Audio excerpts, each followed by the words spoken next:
The Miami Heat were in Toronto to take on the Raptors. Less than 72 hours since a triple overtime thriller on Saturday. In the first half, the Heat looked completely in control, but the Raptors came storming back in the third quarter, eventually taking an 8-point lead of their own. The Heat wouldn't give up, giving some big scoring from Tyler Hero and Bam Adebayo, who was fantastic all game long, the very best version of himself. The Raptors did just enough down the stretch to hold off Miami, and the Heat wound up losing 110-106. We break down what went wrong with Miami's late game execution before giving out slices of blame pie all around and wondering if the Heat can turn around the issues with their half-court offense. Oh, well, at least it didn't go into overtime. But you're just in time for today's episode of Locked On Heat. You are Locked On Heat, your daily Miami Heat podcast. Part of the Locked On Podcast Network, your team every day.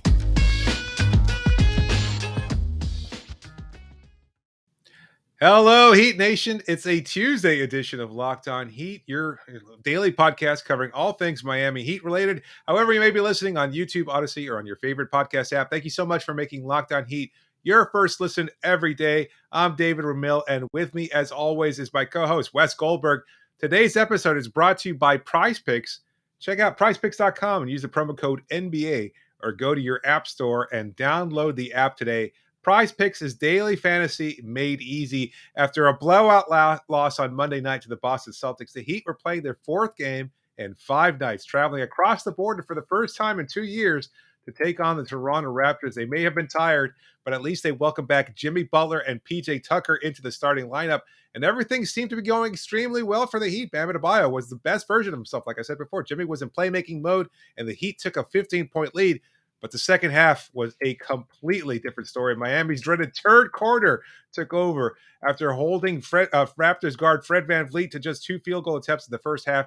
VanVleet caught fire in the third quarter, scoring 14 of his total 21 points. Conversely, the Heat were missing everything, going just 7 of 22 from the field and 1 of 12 from three-point range, 8.3%. That's a real number.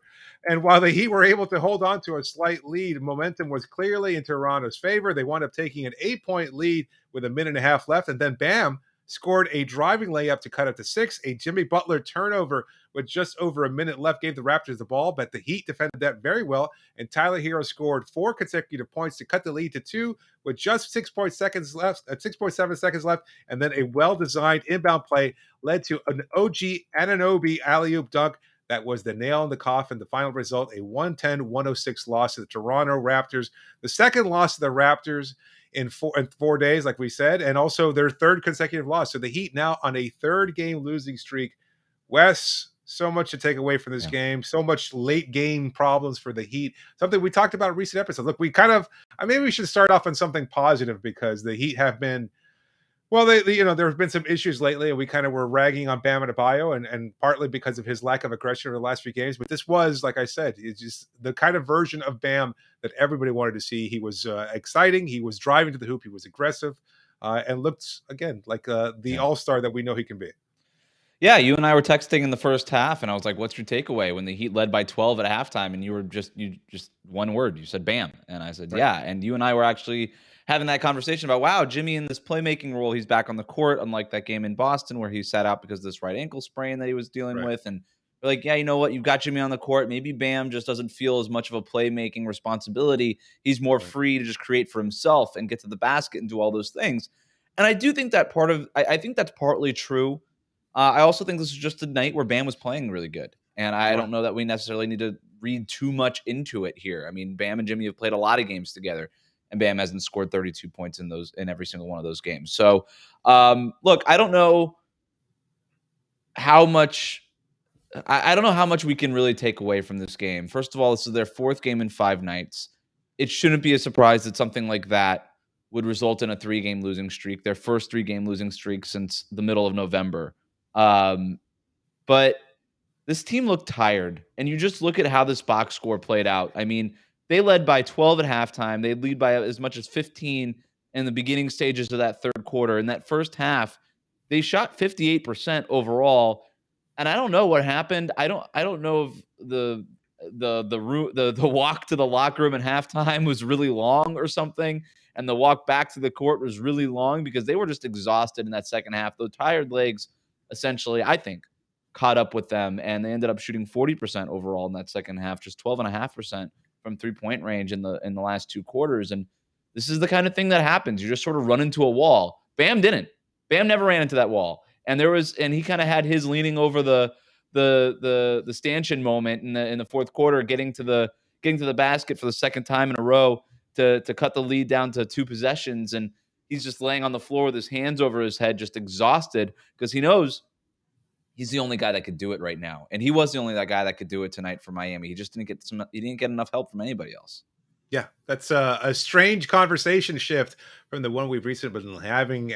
Certainly Heat fans, I think, have been even much more critical of Bam than we've been. Like I in particular, I think, pointed the finger at Bam and said, look, there were moments there against the Celtics. There were moments there, even against the Raptors, where you knew he had to be more aggressive. You're missing your other all-star, one of your big three in Kyle Lowry. He's missed what is like his 10th consecutive game His at this ninth, point. yeah. Ninth, yeah. So Bam needed to do more tonight. 13 of 17 from the floor, 6 of 7 from the line. Got to the line, second most to Jimmy Butler. 11 rebounds, 2 assists, 2 steals, 1 block. Moments there and late in the game, as you pointed out, where he seemed like he wanted it more. He would get down the rebound on one end, and he would push the ball and engage this offense in a way that we have not seen him of late be able to do or be willing to do. And maybe it was just the return of Jimmy. To your point, however. I just this conversation is worth having because these are real legitimate criticisms of Bam's game, but they're the same criticisms we have of Jimmy Butler's game, isn't it? Sometimes they're both too passive. Like, you just take player A, player B, for example. We could do this old bit where, hey, this guy's just too passive tonight. He's passing up wide open shots to the rim and kicking out the shooters instead of just taking the easy shots. Which player am I talking about? Is it Jimmy Butler or Bam Adebayo? And if I just give you a mystery night, any game in the season, you'd have no idea. It'd be a 50-50 chance, toss up. It could be Kyle one Lowry. of them. Could be Lowry. Or Kyle Lowry. That is sort of, it's the strength and it's their greatest weakness at times too. And I don't know. Is there a game that both of them look, at first blush, I'm like, yeah, Jimmy Butler was a little too passive tonight. But also Bam scored 30 plus and they were feeding him, and they should feed him when you have a guy going like that. Is there a perfect balance where you've got both of these guys just going, LeBron and Dwayne Wade just scoring 30 apiece and just ignoring all the Mario Chalmers and Mike Millers in the world, saying, you know what, you're just not going to eat tonight. It's going to be us, and win games anyway. But I don't know. I think the formula for this Heat team is that it's sort of an ensemble group, very much like the Phoenix Suns in the Western Conference. And I don't know. I just thought, like, hey, there's going to be nights where Bam is like this and Jimmy is like that, and maybe you're not getting the shots going in from everybody else. I don't know. It's just a weird dichotomy, this conversation that we have. And I don't know. Again, worthy criticisms to have, but not particularly interesting conversations to have. If every night it's just going to be this seesaw of, well, this guy was aggressive enough, but that guy was too passive. Like, I don't know if there's a right answer to this. It's fair. I think we can all be prisoners of the moment sometime. And this felt like a game that was, despite their third quarter problems, eminently winnable, just because they were their very best version of themselves all quarter long, or all first half long. And then towards the second half, they were just a complete mess, looking very discombobulated, not sure where the ball should go. The playmaking stopped, the shooting stopped. There was just nothing there going for anybody offensively. Not Jimmy, not Bam. Bam had his moments in the fourth quarter, to his credit. So did Tyler Hero. We should point that out. Jimmy looked very off. Just 3 of 10 from the floor, basically without those 10 free throw attempts. Again, he's been so good from the free throw line, 10 of 10 from the free throw line, smirking constantly throughout the game. Not sure if you saw that. Basically, I'm sure Raptors players probably telling him, oh, just another foul call, probably criticizing his maybe ability it was Drake. Maybe it was. He was getting a very friendly whistle in his favor. Not to say he didn't earn it. It feels very different than watching, say, James Harden of the last 5 seasons. This is Jimmy doing everything he can, putting his head down, bullying his way to the rim, and then drawing contact along the way, and more often than not getting a foul call, sure. But without that, he was just even more ineffective. I don't know. It's it just feels tough because you look at this game and you see what happened on the floor there in the first half, and you go, okay, this is where this version of this team is so good. They're passing the ball, spraying it out to 3-point shooters. Max Strus is hitting the shot. Duncan started off okay, then he cooled off considerably. Even Gabe Vincent had his moments. He was 1 of 4 from 3-point range, and you're thinking to yourself, okay, Miami is looking like the contender that we know they can be, and then all of a sudden, this is a very different Yeah. version of this team in the second half. We got to give credit to Toronto. That defense made adjustments. Absolutely. They gave them a lot of different looks, and Miami just couldn't figure it out. And again, maybe that's in this series, the most valuable player was probably going to be Kyle Lowry. He knows Nick Nurse's system. He knows what to expect from that defense. He's played with most of those guys just last season. So it would have been really nice to have Kyle Lowry in this game, just to have him in one of these games. Obviously, he's dealing with some serious personal things off the court, and we don't really know the particulars about that, but would have been nice to have him on the court either way. But I don't know, man. Like, the late game offense stuff is real. It's so hard to parse how much credit to give Toronto's defense, because that's a legitimately good defense. That is a tough matchup for Miami. Yes. And just some of the combined with the tired legs, 4 games in 5 nights, combined with not having, like I said, probably your most valuable player for this sort of series in Kyle Lowry, combined with just missing shots, and all these other things that are involved. Yeah, it was a strange showing. They put it past them. We'll see what happens when the Heat take on the San Antonio Spurs on Thursday. Another game that they have to remake because of their earlier issues due to COVID-19 and everything that's impacted this season and changed the schedule so much for the Heat. But we'll talk about who deserves the most blame in the next segment before looking at an overall picture of where Miami lays in the standings and whether or not there is cause for concern. But first, a reminder that this show is brought to you by Prize Picks. If you're an NBA fan, you probably are if you're listening to this show, and you're looking for a daily fantasy option for the NBA, then you need to try the award-winning app Prize Picks. Prize Picks is daily fantasy made easy. I love this, and we know you will too. It's easy to use. You pick 2 to 5 players and an over-under on their projections, and you can win up to 10 times on any entry, and it's just you versus the projected numbers. Entries can be made in 60 seconds or less. It's that easy. Prize Picks is safe and offers fast withdrawals. Use the award-winning app on both the App Store and Google Play. Again, they will offer a variety of options, offers any props you can think of, from points scored to rebounds to steals.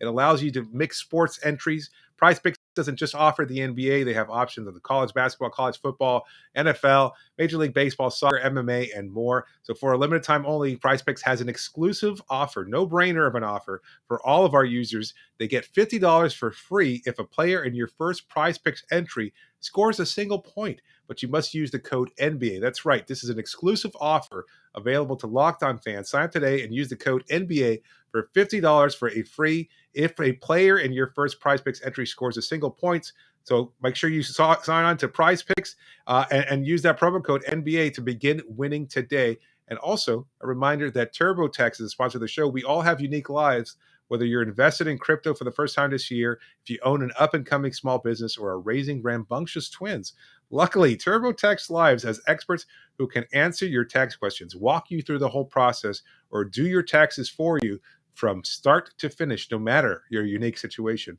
To TurboTax Live experts, an interesting life can mean an even greater refund. Visit TurboTax.com to learn more. You do your thing. They've got your taxes. That's Intuit TurboTax Live.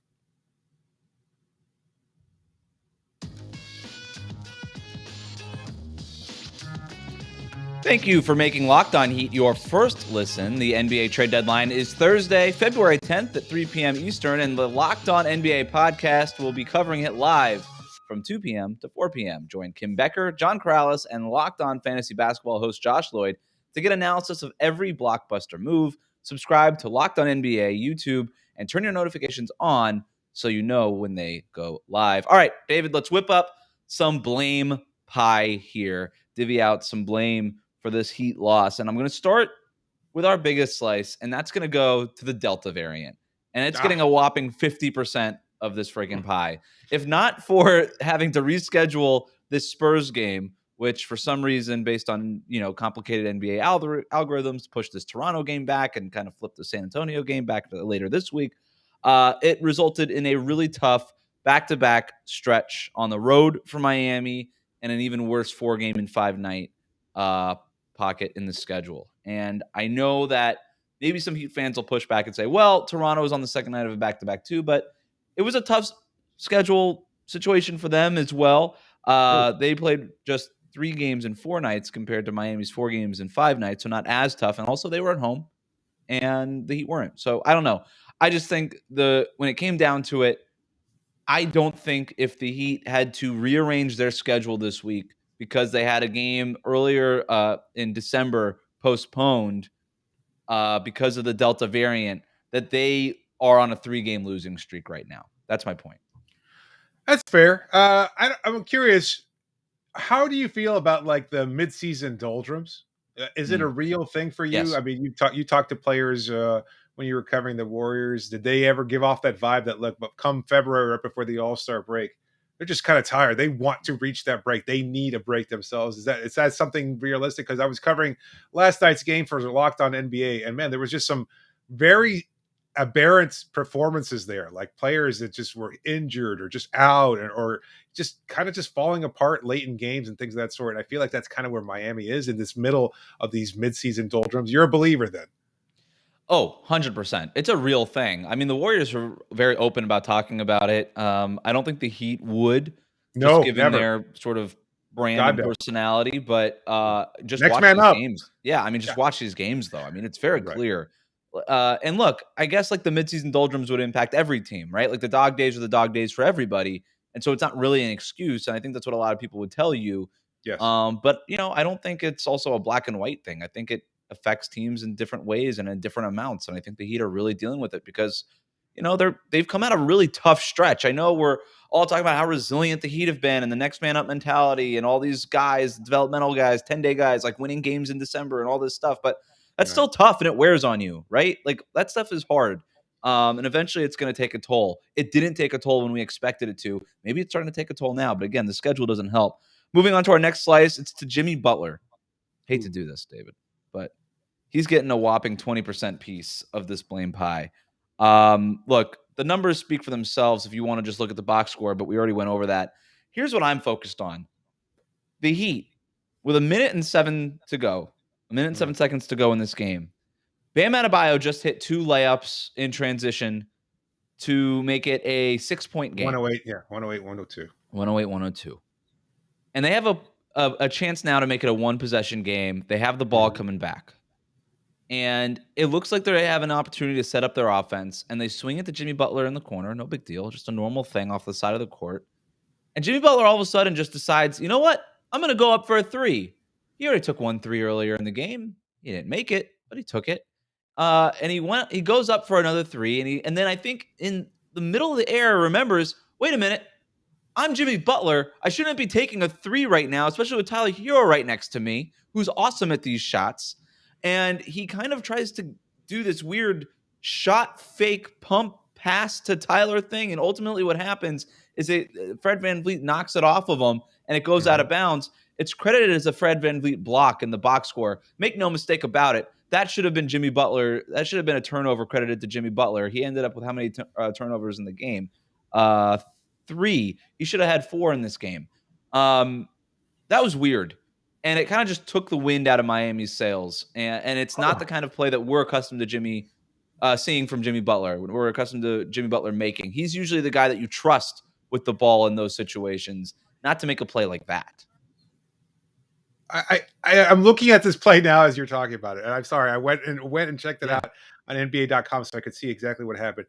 And you nailed the description there. Like he goes up for the shot and then he's like halfway up in the air and he goes, what the hell am I doing? And it wasn't like Hero was even open too. Like Hero was covered. Hero had actually passed it to Jimmy. Jimmy was wide open in the corner. He was getting a PJ Tucker screen. It looked like he might have an open opportunity there, but he drives a couple feet over, more towards a little bit more open of a space there. And again, there it's like where he looks like he's going to take this shot. And then VanVleet's on him ostensibly, but he's a few feet away. He had plenty of space over VanVleet, who's 5 inches, 6 inches shorter than Jimmy. And then all of a sudden he just like stops. And then he remembers, I can't do this. He came down with a ball, and then VanVleet kind of swipes at it, and he's credited with the block, like you said. But I don't know that he actually made contact with the ball. I guess the ball kind of goes off of Jimmy at that point because he kind of forgot what to do in the middle playing basketball, which is something he's usually very good at. I don't know. Like too much Yeah, of it that was weird. offense in the fourth. Yeah, too much of the offense in the fourth quarter, with the exception of Bam Adebayo. Again, going to Tyler Hero. I told you about it before we started recording. There was this moment there where Max Strus grabs a rebound. I think one of the last plays of the game, the defensive Yeah. rebound. He gets the ball, brings it up court, and then he's kind of holding it. It's like time's running Strus out, froze. dude. Yeah. Strus froze. On that, I What? know exactly the possession. He's down on he's on the near side of the court to the Yeah. TV cameras that we're watching, and Yeah. he's looking for Tyler. I'm like, Strus, man, you're Yeah. loose. Go ahead, do your thing. And and he's looking for Tyler. Everybody froze, and again, I don't want to put all of the blame. It's just 20% of this blame pie going to Jimmy, but I felt like it kind of took the wind out of their sails. Yeah. Also, that play was weird. You're right. PJ sets this down screen for Jimmy in the corner. It should really be the opposite, shouldn't it? And that was Jimmy Butler's first three-pointer that he missed. It was the same exact play on the opposite corner. Is this a new wrinkle that they're trying to get in so that Jimmy Butler can work in some three-pointers? I don't know. I have no idea. I'd like to see less of it, for sure, because it's not working. 10% of the blame pie goes to Gary Trent Jr., who, again, scored 33 points or 30 bazillion points against the Heat tonight. He is the second coming of Michael Jordan anytime he plays the Heat, I guess. This guy's unstoppable. So I don't want to spend a whole lot of time on Gary Trent other than he's awesome. And as soon as he's a free agent, Miami's offering him the max. And then I'm giving 10% to Miami's shooters. Again, Duncan Robinson, 1 of 6 tonight, 1 of 5 from 3-point range. After that, he made his first 3, didn't make the next 4.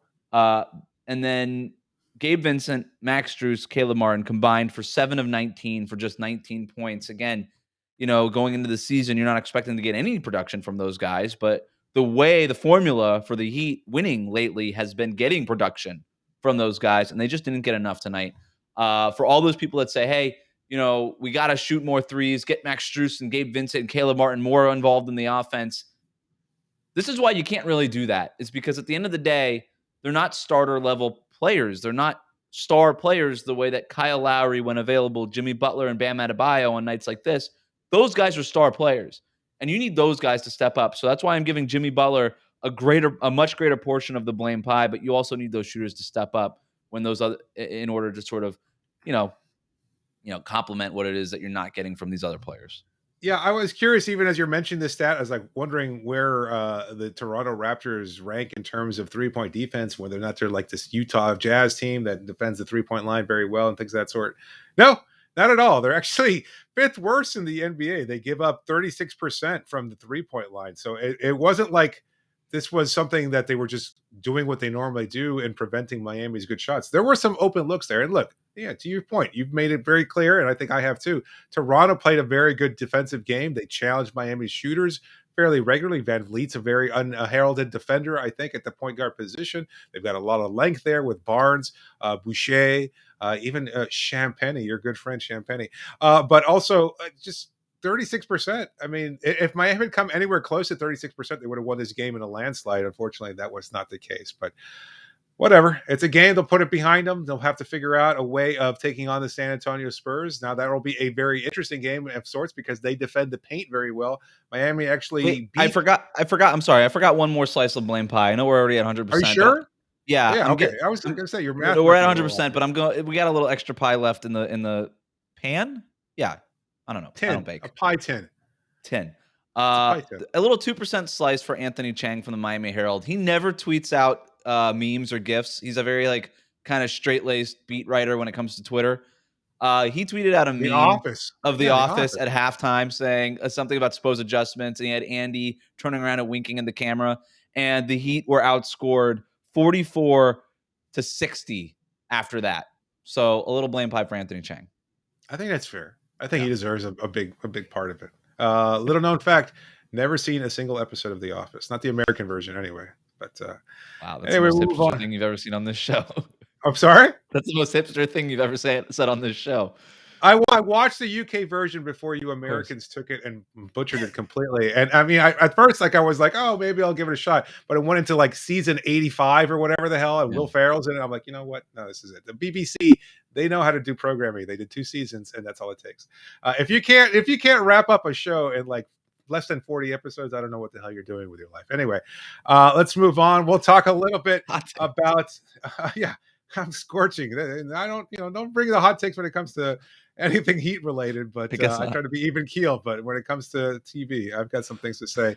Well, look a little bit about the standings. I'm not sure why, because right now the Heat are still doing okay in the standings, but they've slipped a little bit. We'll kind of zoom out and look at where Miami falls currently and whether or not there is cause for concern before the All-Star break. But just another reminder that this show is brought to you by Built Bar. It's the new year, so that means New Year's resolutions. If yours is about getting fit or eating healthier, make sure you include Built Bar in your plan. Built Bar is a protein bar that tastes like a candy bar, maybe even better than a candy bar. Built Bar makes it easier to stick to your resolution because it tastes so good you'll want to eat it. Unlike other protein bars, which would be chalky or waxy or taste like chemicals, these are soft, easy to chew, 100% covered in chocolate and 100% delicious. So many great flavors to choose from. You can get a mixed box with all of your favorites so you can make sure to stick to your resolutions. Even if you're not a huge fan of working out, you can at least try something that tastes good and is good for you. That way, when you enjoy a delicious Built Bar, you can almost count it as a workout. I think that's the way it works. So go to built.com, use the promo code LOCKED15, and you'll get 15% off your orders. That's right. Go to built.com, use the promo code LOCKED15, and you get 15% off your order of Built Bars.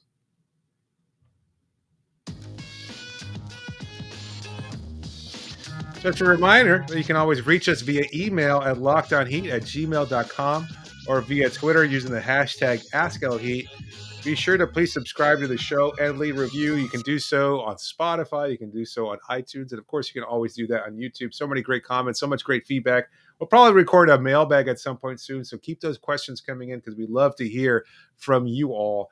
We're kind of looking here at the bigger picture. You know what? I've got to, before we move on there, hipster to watch the UK version of The Office. I have never, ever been accused. No handlebar mustache on me, zero flannel in my closet. I've never been accused of being a hipster in my life. Just saying, it was a hipster thing that you said. I mean, I just know that every hipster would be like, you know what?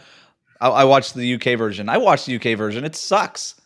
Whoa! It's not as good. I like the American version. Give me Jim and Pam and give me Steve Carell. I'm with you. Once Steve Carell leaves the show, it's not any good. Not any use in watching it.